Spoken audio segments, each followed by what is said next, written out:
कहना है। अरे वाह वाह वाह,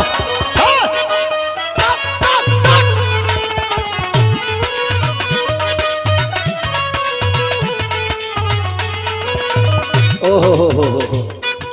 हाय देखी, ये हमारा साथी लोग अपना साज के माध्यम से एगो हंगामा खड़ा करता लोग।